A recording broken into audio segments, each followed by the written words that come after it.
6.2. Indefinite integrals. The definition of an indefinite integral is the family of all antiderivatives of a function f of x is the indefinite integral of f with respect to x, written the integral of f of x dx.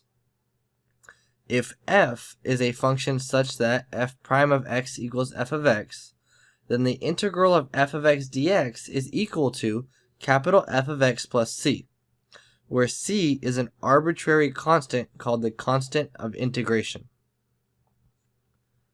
This is very important because every time you take an antiderivative, especially without limits, you're going to get a constant c.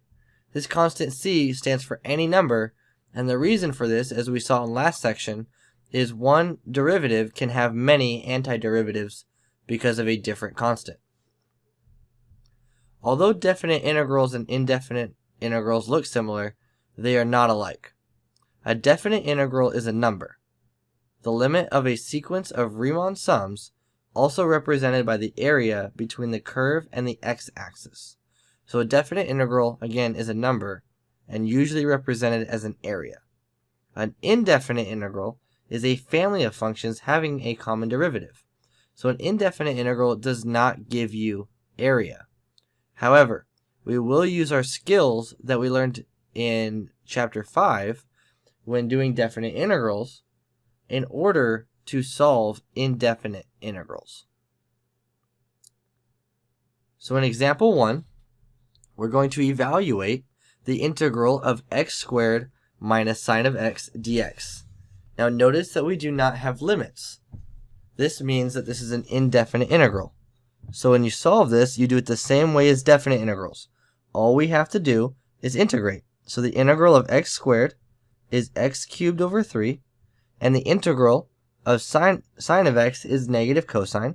So a negative and a negative make a positive, and then you just have to add the plus c, and you're all done. If you want to check if you're correct, you can take the derivative of this. So the derivative would be 3x squared divided by 3 plus a negative sine of x.